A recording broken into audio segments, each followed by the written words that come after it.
Sebelum kita memasuki ke topik utama, mari kita saksikan video informasi berikut ini. Video tentang bagaimana Tiongkok membangun 113 kota dalam waktu 40 tahun dalam kecepatan membangun yang tidak banyak yang paham bagaimana semua ini bisa terjadi.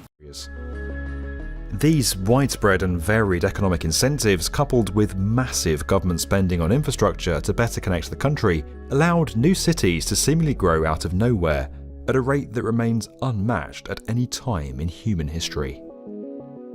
While the likes of Shenzhen, Guangzhou and Wuhan are now more widely known, dozens of others are yet to achieve the same notoriety, despite now having enormous populations and playing an increasingly important role in the global economy.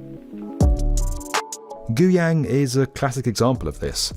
Home to 900,000 people before the reforms, it's now a city of 3.4 million, despite sitting more than 550 kilometers from the sea. Lacking the easy access to global markets that coastal cities enjoy, Guiyang's economy transformed from one centered around machine manufacturing and mining to services, with an emphasis on computing and big data. Foxconn, Microsoft and Huawei all now run offices in the city.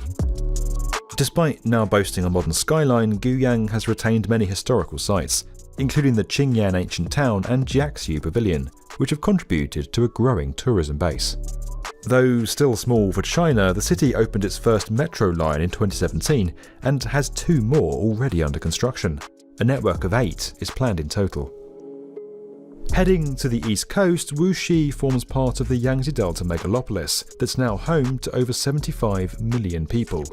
Nestled between Shanghai and Nanjing, the city's gone from 850,000 residents in 1985 to 3.3 million today. That's bigger than Athens. When the Wuxi New District was created in 1992, it began to turn the city into one of China's major industrial parks and a centre for scientific and industrial innovation. The likes of Siemens, Hitachi, Volvo and AstraZeneca are now all based there. This abundance of multinationals has transformed the skyline, and 21 skyscrapers have been built since 2005. 3 supertalls were opened in 2014 alone. Tourism's also played a part in the city's growth, particularly as it boasts one of the world's tallest statues, the 79-metre Grand Buddha at Lingshan. For comparison, the Statue of Liberty is just 46 metres tall without its base. From a city of just 500,000 people in 1984, Ningbo, also on China's east coast, is now the same size as Rome and Montreal, with a population of 4.2 million. Designated as one of 14 open coastal cities in 1984, that's a special type of economic zone for port cities, Ningbo now acts as a trade hub for the southern Yangtze River Delta, and since its merger with the neighbouring Zhoushan in 2006, it's become one of the busiest ports in the world. As a result, Ningbo forms a major part of China's 21st century Maritime Silk Road initiative, better connecting eastern China with Europe. The city's transformation has seen it develop an impressive and modern skyline boasting 22 skyscrapers with a further 12 currently under construction, including the 409-metre Ningbo Center. Kita lanjut.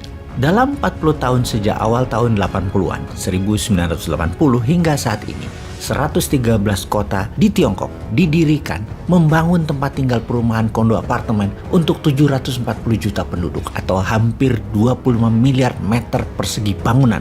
Mereka membangun 270.000 kilometer jalan raya dan anak jalannya, membangun 87.000 kilometer rel kereta api biasa, dan membangun 25.000 kilometer rel kereta api cepat, 20 pembangkit listrik tenaga nuklir, 55 power plant berbasis batu bara, solar, dan lain sebagainya, dengan total 250 megawatt listrik beserta jaringan transmisi ke seluruh Tiongkok, membangun 17 bendungan dan jalur irigasi, dan berbagai pembangunan lainnya dengan nilai investasi mendekati angka 50 triliun dolar jika diakumulasi nilai tersebut dalam 40 tahun, atau senilai hampir 400 kali APBN Indonesia yang hanya 130 billion dolar. Dari mana uang Tiongkok bisa segitu banyak? Adakah yang memberikan Tiongkok pinjaman? Atau dari dagang? Atau dari modal 10 jual 15 untung 50%? Jadi dengan 50 triliun dolar tersebut yang buat membangun Tiongkok harus punya omset atau harus punya revenue 150 triliun dolar selama 40 tahun, alias Tiongkok untung dagangnya 1 triliun dolar berturut-turut tiap tahun selama 40 tahun. Oke, mungkin aja. Tapi siapa yang beli? Emang ada yang beli dengan nilai segitu besar? Sewaktu awal tahun 80-an, Tiongkok menghasilkan apa? Kalau 10 tahun terakhir mungkin dagangannya untung 1 triliun dolar, surplus per tahunnya mungkin. Di tahun 80-an, di tahun 90-an, di tahun 2000. Bagaimana Tiongkok membangunnya? Jadi pertanyaan sekali lagi, bagaimana cara Tiongkok membangun semua itu di awalnya? Kita lihat ke Indonesia sekarang. Untuk membangun ibu kota baru IKN, hanya sarana dan prasarananya saja perlu 1.000 triliun rupiah anggarannya. Kemudian perlu 10 tahun untuk membangun fisiknya. Untuk membuat Indonesia negara superpower di tahun 2045, ini lain lagi anggaran yang dibutuhkan. Bukan saja membangun ibu kota yang diperlukan, namun ribuan hal kita bangun bersama. Misalnya, membuat bendungan di utara Jakarta, membuat bendungan laut di utara Semarang, membuat jalur tol laut ke seluruh Indonesia, membuat jaringan kereta api sepanjang 30.000 km melingkari setiap pulau di Indonesia, membangun jalan non-tol seluruh Indonesia sepanjang 80.000 km baru dan memperbaiki yang lama, membangun sarana tinggal yang layak untuk 100 juta penduduk. Berikut sarana eco-living yang layak lainnya seperti sekolah, pasar, rumah sakit, sarana bermain, olahraga, dan lain sebagainya. Membangun 1 juta kapal nelayan, membangun kekuatan pertahanan laut, darat, udara yang kuat, mendidik 50 juta penduduk memiliki keterampilan usaha, memiliki keterampilan produksi, dan memiliki keterampilan digitalisasi di dalam dan di luar negeri. Bagaimana memberikan 20 juta UKM dimodali untuk meningkatkan usaha dan meningkatkan produksi. Dananya pasti diperlukan bukan hanya 11.000 triliun rupiah atau dalam bilangan dolar 750 billion yang belum juga 1 triliun dolar, maka kita perlu dalam 23 tahun ke depan setengah apa yang diperlukan Tiongkok membangun. Indonesia butuh sekitar 25.000 billion atau 25 triliun dolar atau setiap tahunnya lebih kurang 1 triliun dolar atau 1.000 billion dolar. Baru pada tahun 2045 Indonesia menjadi negara superpower sejajar Tiongkok, sejajar Amerika. Dari mana 25 triliun dolar tersebut? Atau per tahunnya dari mana 1 triliun dolar? Atau dalam 1 tahun perlu dana segar sebesar PDB Indonesia saat ini 16.000 triliun rupiah. Rumusnya sederhana, jumlah uang beredar harus sama dengan jumlah atau nilai barang yang diproduksi. Jadi kita menengok sisi produksinya terlebih dahulu. Apa yang mau Indonesia bangun untuk membuat Indonesia menjadi negara superpower di tahun 2045, Indonesia emas, Indonesia 100 tahun merdeka.